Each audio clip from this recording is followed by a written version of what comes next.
Someone in your life is rooting against you. Not a stranger, not some troll on the internet. Someone who hugged you this month. Someone who says, "I'm so happy for you," and holds eye contact while saying it. And here's the uncomfortable part. Your body already knows who it is. Your mind just hasn't caught up yet. I can prove that first claim, by the way. The part about your body knowing? Psychologists Holt-Lunstad and Uchino ran a study that should have made far bigger news than it did. They fitted ordinary people with portable blood pressure monitors and tracked them through ordinary days. Meetings, phone calls, lunches. Then they matched every spike against who the person was interacting with. The result? Published in the journal Health Psychology, blood pressure climbed highest not around open enemies, but around ambivalent relationships. The friend-enemy hybrids, the people we feel warm and uneasy about at the same time. Read that again. Your cardiovascular system reacts worse to a fake friend than to a declared one. And the logic is brutal. With an enemy, the threat is labeled and filed away. With a frenemy, your nervous system never gets to stand down. It has to keep scanning through every brunch, every congratulations, every birthday card. So today we're doing something slightly ruthless. 8 signs of hidden hostility. The tells of a person who smiles at your face and quietly bets against you. In this first chapter, the 4 everyday signs. The ones happening at your dinner table, in your group chat, at the office, probably this week. In the second, the 4 that are harder to catch and far more expensive to miss. By the end, you'll have a scanner you won't be able to turn off. Fair warning, specific faces are going to come to mind. One of them may surprise you. But before the signs, one question deserves an answer. Why would anyone secretly want you to lose? Especially people who gain nothing from your failure. The psychoanalyst Jacques Lacan had a cold, precise take on this. The envious man, he argued, doesn't actually want your car. He wants to be the kind of person the car belongs to. He wants to be you. Envy skips right past the object and goes straight for the self. So when your neighbor sees you pull into the driveway with something new, what stings isn't the car. It's the quiet voice inside him whispering, "You are not enough." And from there, he has exactly 2 exits. Exit 1. What would I have to do to grow into that? Thanks for the inspiration, neighbor. Exit 2. Shrink you. It's an okay car, I guess. Bit overpriced, no? I read the transmission's garbage. Cutting you down to size is faster and cheaper than building himself up. And most people, on most days, take the cheap exit. Fishermen have a name for this. Catch a bucket of crabs, and you don't need a lid. The moment one starts climbing out, the others drag it back down. Keep that bucket in mind. Every sign we're about to cover is a claw. Sign number 1. The joke that needs a bandage. You share good news and get, "Wow, they promoted you? They must be really desperate over there." Kidding, I'm kidding. Pay attention to what that word kidding is doing in that sentence. It's not humor, it's a liability waiver. The insult has already landed, the bruise is already forming, and kidding is the legal fine print that makes it your fault for feeling it. Because now, if you flinch, watch how fast the roles reverse. Wow, you can't take a joke? You've gotten so sensitive. They hit you, and somehow you're the one apologizing. Psychiatrist Eric Berne mapped this maneuver back in the 60s in his book Games People Play. Social exchanges that look innocent on the surface, but carry a concealed payoff for one player. The payoff here is a free shot, and it has a modern cousin, the backhanded compliment. Researchers Ovule Cesar, Alison Wood Brooks, and Michael Norton studied these and found that people deploy them to purchase 2 things at once: your affection and a little step stool to stand above you. You look amazing. I barely recognized you. You did so well considering. Here's the field test, and it never fails. A real joke has a target you're both laughing at. A hostile joke has exactly 1 target. Count who's bleeding. Sign number 2. Sabotage in a forgetful costume. There's a person in your life who was supposed to send the file, and forgot. Supposed to pass along your message. Didn't get around to it. Agreed to meet at 7. Texted at 6:40 to cancel. And every single time, there's a reason. Traffic, chaos at work. It completely slipped my mind. I'm the worst. Notice the pattern hiding inside the apologies. Somebody is always to blame, and it is never, ever them. Once is life. Twice is coincidence. A consistent pattern is a message. And unreliability that keeps landing on you specifically isn't chaos. It's aim. At work, the defense is beautifully boring. And every agreement with a written recap. So, you've got the report, I've got the slides, deadline Friday. 2 sentences in a message thread and suddenly, I forgot, has a paper trail and nowhere to run. Outside of work, you can't send recap emails to your friends, so watch the asymmetry instead. Does he forget everyone's plans or mainly yours? Do her cancellations hit all her friendships, or does the bad luck only rain on you? Because if the storm follows one person around, that's not weather anymore. Sign number 3, the conversation thief. You sit down with a friend you haven't seen in months. You get 1 sentence out. Work's been intense lately. And here it comes. Oh, tell me about it. My boss has completely lost his mind. So listen to this. 40 minutes later, you've nodded, finished your coffee, learned everything about their quarter, their renovation, their feud with a coworker named Dave, and at no point has the question, "So what's going on with you?" appeared. You could be replaced by a cardboard cutout, and the evening would proceed unchanged. Sociologist Charles Derber sat with recordings of dinner conversations for his book, The Pursuit of Attention, and found this behavior so widespread, he gave it a name: conversational narcissism. His key insight is almost embarrassingly simple. Whenever someone speaks, you have 2 moves. The support response, intense, how? What happened? Keeps the spotlight on them. The shift response, ugh, same. So anyway, about me, yanks the spotlight away. Everyone shifts sometimes, but a person who shifts every time is telling you in plain sight what you're for. You're not a friend in that conversation. You're an audience of one, and listen for the competitive edge underneath it because that's where the hostility lives. They don't hear your news. They price it. You had a hard week, theirs was harder. You got a win, they had a bigger one in 2019. A conversation is a partnership. One speaks, the other speaks. Something gets built between you. When someone treats every exchange as a stage they need to win, the question to sit with is, how starved for applause does a person have to be to start feeding on mine? Sign number 4, warmth with nothing inside. There is a difference between kind and nice, and your body detects it before your brain does. A kind person might fumble the words, might say something clumsy, but you feel it land. It's aimed at you. It's warm. A nice person delivers a flawless line. Oh my gosh, it's so good to see you, and that dress is stunning. With all the interior life of a self-checkout machine. Thank you for shopping with us. The words are correct. The frequency is dead. You walk away from a hug like that feeling vaguely colder than before it. And then you do the thing we all do. I'm probably imagining it. Here is the sentence I need you to carry out of this chapter. You did not imagine it. Humans read tone, timing, and micro-warmth long before we process vocabulary. It's the oldest equipment we own. When the delivery is flat under words that should be glowing, your gut registers a mismatch, files a report, and slides it across the desk. Stop overruling that report just because the transcript looks polite. Beautiful words with 0 temperature aren't a greeting. They're a performance, and performances are for strangers. Now, the 4 signs you just learned are the loud ones. Once you've seen them, you can catch them across a crowded room. The 4 waiting in Chapter 2 are a different breed. They wear better disguises. One of them hides inside the phrase, "I'm just worried about you," and imitates love so well that people mistake it for decades. One operates entirely behind your back and is shaping what people think of you before you even walk into the room. One shows up on the best day of your life, the day you finally get the apartment, the offer, the win, and quietly turns your celebration into an apology. And the last one is visible for roughly half a second, on a face, right before the mask slides back on.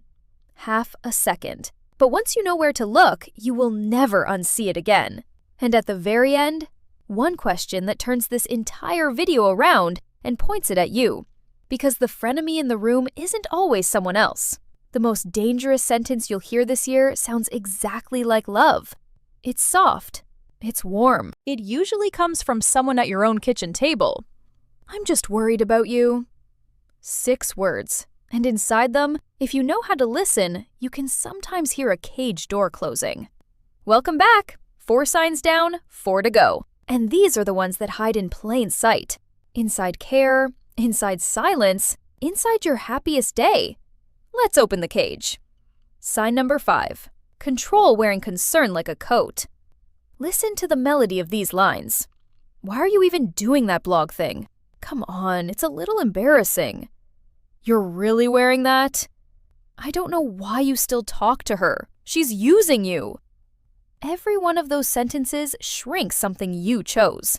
Your project, your look, your people, devalued, one item at a time. And the moment you push back, out comes the coat. Hey, I'm only saying this because I worry about you. You'll come crying to me later. I've lived. I know how this goes. Notice the trap. If you defend yourself, you're ungrateful. They were only trying to help. Therapist Susan Forward wrote a whole book about this mechanism, emotional blackmail, and gave the fuel a name. Fog. Fear, obligation, and guilt. That's the weather this person needs you to live in. Foggy people are easier to steer. So here's the counter move, and it works because it refuses every role the trap offers. You say, I know you worry. Thank you. I'm doing it anyway, because it matters to me. And if it goes wrong, I know where to find you. Warm, steady, 0 explanations. Watch the eyes when you say it. Keep your voice level instead of that rising, permission-seeking tone we all slide into around these people. You're not asking, you're informing. A person who worried about you will relax. A person who was steering you will bristle. And that bristle tells you everything you came here to learn. Sign number 6. The trial held without you. Gossip behind your back isn't a quirk of small towns and office kitchens. It's ancient machinery. Evolutionary psychologist Robin Dunbar, in Grooming, Gossip, and the Evolution of Language, found that roughly 2/3 of human conversation is social talk. Who did what, with whom, and what we think about it. Which means your reputation is a story being written daily. And if someone hostile is holding the pen while you're out of the room, the story drifts. Here's the tempting response. Rise above it. Dogs bark, the caravan moves on. Let them talk. Friends, no. Because listen to what the audience of that gossip is thinking. Well, people don't say these things for no reason. No smoke without fire. Silence doesn't read as dignity to them. Silence reads as confirmation. They will forget who said the words. They will not forget the words. So your job isn't to brawl. It's to balance the record. In the group, at the gathering, on your page, calmly say what you actually think so your version enters the room too. Your voice has to exist in the story of you because nobody else is coming to write it for you. And if you find out that someone you call a friend has been whispering, 2 roads. Road 1, the direct conversation. But be ready for the classic. That's insane. Someone's trying to break us up. I would never. At which point, quietly weigh your source. How much do you trust the person who told you? Road 2, when the source is solid and close, you simply stop. No speech, no trial, no closing statement. Sociologist Jan Yeager, who spent years collecting stories of betrayal for her book When Friendship Hurts, kept meeting the same wound in different people, and it was rarely the open fight. It was finding out what a friend said in a room they weren't in. Some doors you close gently. You still close them. Sign number 7. The friend your success offends. Picture it. You've dreamed about your own place for a decade. Mortgage, stretched to the last dollar, boxes everywhere, but it's yours. You bring this joy to your people like a kid bringing home a drawing, and it lands on a wall. Must be nice. Some of us are still renting. Look at you, moving up in the world. Technically, words of congratulation occur. Warmth does not. Or the job. You finally crack the company you've chased for years, and instead of a toast, you get, well, you're too fancy for us now. You'll be hanging out with those people. And then the strangest scene unfolds. You start apologizing for your good news, softening it. It's honestly not a big deal. I got lucky. Nothing will change, I promise. You're begging, share this with me, be glad with me, and hitting a locked door. Why is the door locked? Psychologist Leon Festinger explained the mechanism back in 1954 with social comparison theory. We measure our lives against the people nearest to us. When you rise, everyone standing next to you feels the floor tilt. And Richard Smith, who studied the darker cousin of this feeling for his book The Joy of Pain, points out that Schadenfreude burns hottest not toward strangers, toward the people we compare ourselves with most. The people in your boat. That's the phrase, isn't it? We're all in the same boat. Some friendships have an unwritten clause. Nobody stands up in the boat. Your apartment, your offer, your win, you stood up. So what do you do with the people who can't clap for you? Here's a thought that might sting, and I'm offering it anyway. People come in two kinds. People of the context and people of the core. Context people are glued to you by circumstance. The same dorm, the same office, the same struggle, the same rented apartments. Circumstance ends, glue dries out, and the friendship quietly starves. That's not betrayal. That's expiration. Core people are stitched to you by something that survives the plot twists. Money or no money, sick or healthy, up or down. They're simply for you. The ones who go cold when you win were context people all along. Your success just ran the test you never dared to. Thank them silently for the chapter they carried, and let them go. The one move you must not make? Folding yourself back down to fit them. Staying small so nobody feels the floor tilt. Try stuffing a balloon into a square box. You either crumple the balloon or you don't fit. You've already taken your shape. Keep it. Sign number 8. When the face and the words tell two different stories. This is the finest grained sign on the list, and the most reliable, because it's the one people can't rehearse. Psychologist Paul Ekman, who spent his career mapping the human face and wrote Telling Lies, documented what he called microexpressions. Flashes of true feeling that leak out in as little as a 25th of a second before the social mask slides back into place. A 25th of a second. But it's there, and untrained people catch it all the time. As a hunch, they then talk themselves out of. So run the experiment. Next time you have real news, the apartment, the ring, the offer, deliver it in person, eyes on their face, never over the phone. A phone call hands them a mask for free. In person, watch the first beat. Real joy is fast and messy. Eyebrows fly up, mouth opens, they grab your arm, they lean in, they interrupt you with questions. Performed joy arrives one beat late and suspiciously well produced. The measured smile, the level voice, the "wow, that's so great," with nodding at metronome tempo. So happy for you. The body is zipped shut. The eyes are doing math. Everything alive in human communication is a little clumsy, and everything curated should make you look twice. First reactions are the one honest interview a face ever gives. Learn to attend it. So, 8 signs. The joke that needs a bandage. Sabotage in a forgetful costume. The conversation thief. Warmth with nothing inside. Control wearing concern. The trial held without you. The friend your success offends. And the face that disagrees with its words. Which of these have you seen in someone who later showed their teeth? And which did I miss? Tell the story in the comments. Someone reading it will recognize their own life and thank you. But before you go, this whole video, you've been scanning your circle for the snake. Fair. Now the camera turns around. Do you have that one group chat where a certain someone gets discussed? Lovingly, of course. With concern, of course. It's a common story, and confession is good for the soul, so here's a safe one. Just hit the like button. Likes are anonymous. Nobody will ever know what it meant. And if this video sharpened your eyes even a little, subscribe, because next time we're going deeper. See you there!